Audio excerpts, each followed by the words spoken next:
And now I'm joined here on TVP World by Ian Brzeziński at the Atlantic Council here in Washington, D.C. Thank you very much for having me today. Don, welcome to Washington, D.C. It's good to see you. Now, we're here for the 75th anniversary NATO Summit. Big celebrations, big summit kicking off today.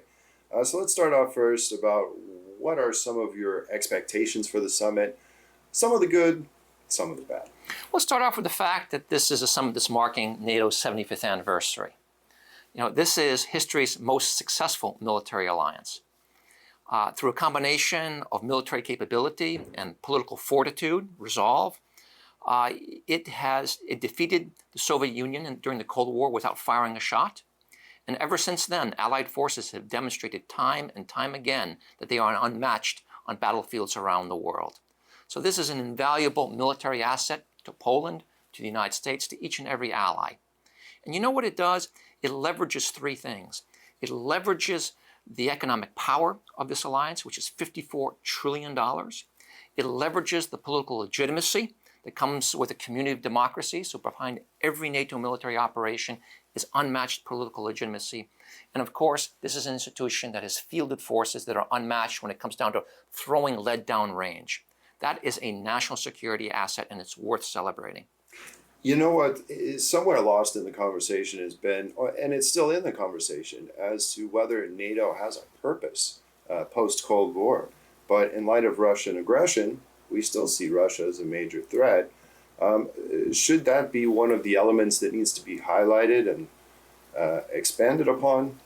Well, this summit occurs in a very serious context, so it's not going to be so much a celebratory summit as it's going to be a serious summit. I mean, think about the backdrop: raging war in Ukraine, expanding violence, potentially expanding violence in the Middle East, and increasing Chinese belligerency in the Indo-Pacific. That is the backdrop, and much of that is going to be a focus of the discussions. So NATO's agenda includes, rolling out its new regional force plans, underscoring that NATO is effective at deterring and defending against any kind of threat. It's going to be emphasizing increased burden sharing. So the Secretary General has been emphasizing, the NATO Secretary General has been emphasizing that now 23 of the 32 allies have either met or exceeding the expectation, the signed commitment to commit 2% of GDP to defense. There's going to be an Indo-Pacific dimension to it. We're going to have, for the third time in a row, the heads of state from Japan, Korea, New Zealand, and Australia conferring with NATO heads of state. That reflects a growing collusion or common thinking about the connectivity between security in Indo-Pacific and security in the North Atlantic area, increased common thinking about the challenges posed by China. But the most important issue, the defining issue of this summit is what the alliance does in support of Ukraine. This is the defining element, because what the alliance does and doesn't do is not only going to affect the outcome of the war for Ukraine, which is existential. It's going to determine whether or not we're going to have an increased risk of this war spreading. And it's going to send a profound message to other hegemons around the world thinking about using brute force to extend their territorial domain.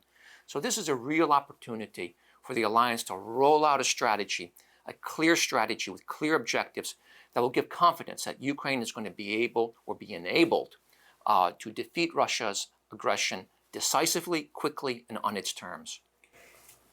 Clear strategy is indeed needed here in this situation.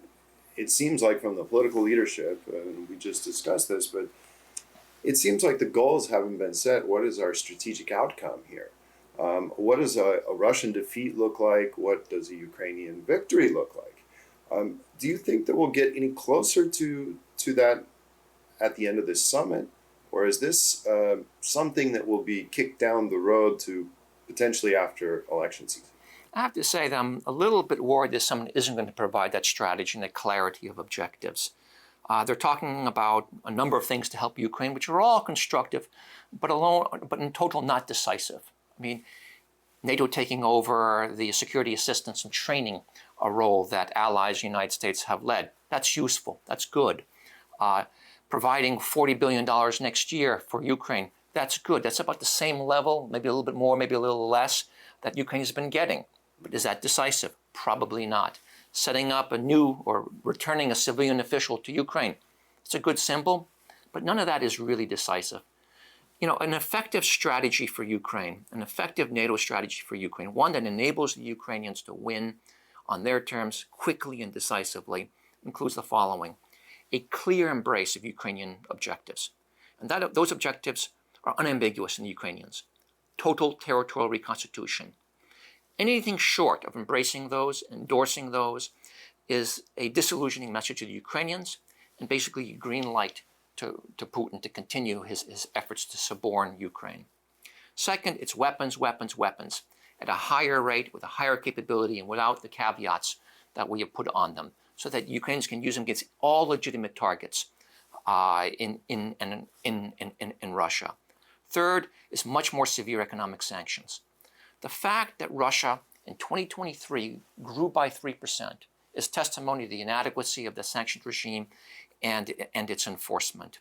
The fourth element is actually a serious effort to engage the Russian people, to let them know exactly what Putin's doing to their young men and women, for that matter. I mean, think about it. Russia has undertaken in Poland, in the United States, across Europe, a massive disinformation campaign, among other hybrid efforts. We should be leveraging the power of truth to turn the Russian people against this war. And then fifth and finally, a key element is putting Ukraine onto a clear track to NATO membership. Bringing Ukraine into NATO has got to be part of the win strategy, in addition to securing the peace whenever that may happen.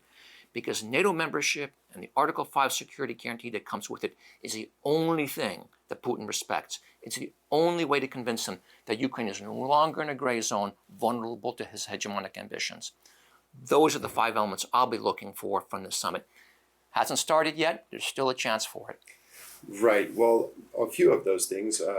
It seems like the U.S. administration is not on board as far as putting Ukraine onto a clear path to NATO membership. We see several bilateral security agreements being signed with Ukraine. So I guess to put the question wider, in the light of the fact that there is no clear path for Ukraine right now to join NATO, is there something else that can be done in terms of security assistance, security guarantees? Well, the most important was 5 elements. On the NATO membership front, they're talking about a bridge to NATO. It's a nice concept, it's a nice phrase, but it's not clear to me where this bridge leads or when you're actually able to cross it into NATO membership. And that's disillusioning to the Ukrainians. I'm among those who think that Ukraine should get an invitation. I'm also recognizing it's not going to happen at this summit. So I'm wondering, how does one give credibility to that bridge? And I think there are steps you can take, steps of true institutional integration. Right now, all the assistance that we give to Ukraine, all the engagement we have with Ukraine through NATO, is with Ukraine always sitting on the other side of the table. We need to think of steps that can really reflect a process of institutional engagement. And there are 2 things you could do. You could start integrating Ukrainian personnel into NATO commands, into NATO headquarters. You could have Ukraine sit at the North Atlantic Council, NATO's decision-making board, as an observer, without a veto, without a vote, and without a security guarantee. Both venues would enable the Ukrainians to share their experience, much as which we could gain a lot from, on how to deal with the Russian threat, how to deal with the Russian military. They would add a lot to NATO deliberations on that. And above all, such institutional integration steps would be a profound signal to the Ukrainians. It would be well received by the Ukrainians, and it would be a powerful signal of seriousness of intent to integrate Ukraine into NATO to the Russians. So those are 2 steps that the alliance should be taking. I'd like to switch gears a little bit and take a little bit of a look at Poland, take a look at Europe. You mentioned the 2%. We have 23 countries who have hit 23 of the 32 NATO countries that have hit that 2% defense, or will hit the 2% defense spending this year. Poland's at about around 4%. So my question is 2% enough, or should European countries who have not been meeting their commitment for decades in some instances, should they be spending more? They should be spending more, and at risk of sounding like changing the goalposts. I mean, one, I commend those Europeans who have jacked up their defense spending. I commend the Biden administration for really pushing that and getting some having a real impact. But the fact of the matter is, during the Cold War, our defense spending was well over 2%, sometimes 5, 6, even higher than that, even double digits as a percentage of GDP. And that was against the Soviet Union. Today, we have a much more complex environment. I mean, just think about the context. Again, a raging war in Ukraine, driven by Putin's imperial ambitions, expanding violence in the Middle East, China's increased belligerence. This is a much more complex, much more demanding global security environment.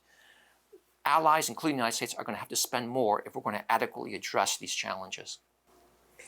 Now, if we look at Poland, the eastern flank, the Baltics, we see not very many permanent, or in fact, no permanent NATO troops stationed in the region. Should that change? Do you think that the rotational troops that are currently in Poland in light of Russian aggression primarily is enough to protect the eastern flank, or do you see it some other way? I think we need to have a more robust NATO presence in the Baltics, in Poland, and Romania. I'll point out that the United States has about 60,000 permanently stationed troops in Europe. And since the invasion of Ukraine, we've now jacked that up to about 40,000, 40,000 additional. You know, that 40,000 is far more than all Western European military contributions and deployments to the eastern frontier of NATO. So there's got to be more coming from the West Europeans. I'd add one point, there is a small permanent presence by the United States in Central and Eastern Europe, and that's in Poland, actually. We have the headquarters element of one of our corps there. That's an important step forward. I'd like to see that complemented by a full brigade. I think there'd be a lot of value added, not only just to Poland, but even to the United States. You know, it's only through permanent deployments you really develop long and enduring, operationally relevant and useful command relationships and battle relationships. We would gain a lot, Poland would gain a lot, and I'm hoping that we'll move in that direction.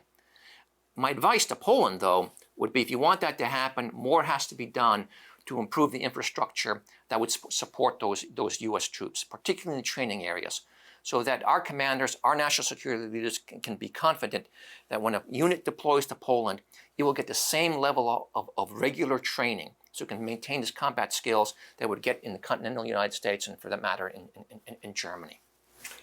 Well, Ian Brzeziński, thank you very much, and I hope that vision of yours becomes a reality really soon. Thank you very much for having us today here at the My pleasure, and welcome to D.C. Enjoy your time here.